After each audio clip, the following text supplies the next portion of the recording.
They say it's all about the sell, but day one of the government's bid to sell the budget to Canadians saw the Prime Minister forced to answer questions about something his finance minister said.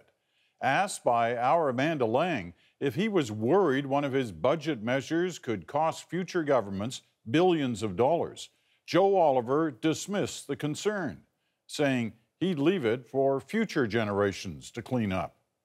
Catherine Cullen has the story. Catherine. Peter, one of the big budget promises was to nearly double the contribution limit for tax-free savings accounts. But that big promise became a bit of a sore subject for the finance minister after an interview last night with the CBC. Are you saddling future governments with costs that they shouldn't have to deal, or at least a lack of revenues that they're going to have to grapple with? Well, I heard that by 2080 we may have a problem. Well, why don't we leave that to Prime Minister Stephen Harper's granddaughter to solve that problem? If you have to go to 2080 to say that there's a problem with the program, I think we've got a pretty good program. Joe Oliver may think the program is good. The opposition didn't think his remarks were so clever. Leave it to our grandchildren? Really?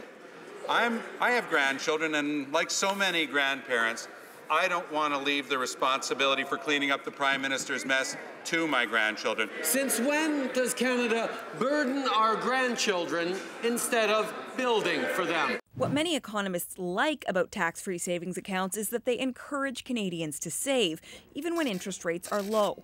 But unlike RRSPs, the government doesn't get to tax the money you make off of them ever. That's millions and millions in lost tax revenue.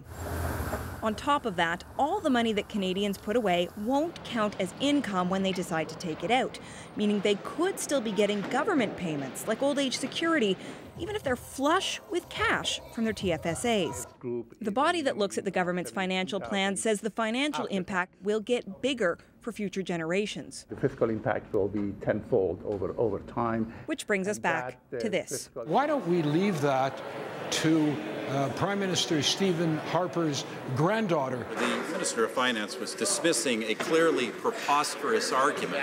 Those billions of dollars that middle-class people are putting away will create tens of billions of dollars of long-term savings in our economy, which will drive jobs and growth. Still, it's a tough sell to win over this generation with Joe Oliver's remarks. I think that's a really good answer, right? Because, why should something that's supposed to work now be a problem later on? I expect my government to kind of look out for my best interest in the future, and putting it off now isn't really going to help anyone.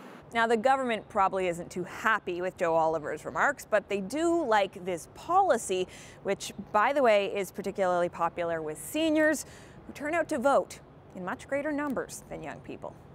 Peter? All right, Catherine, thank you.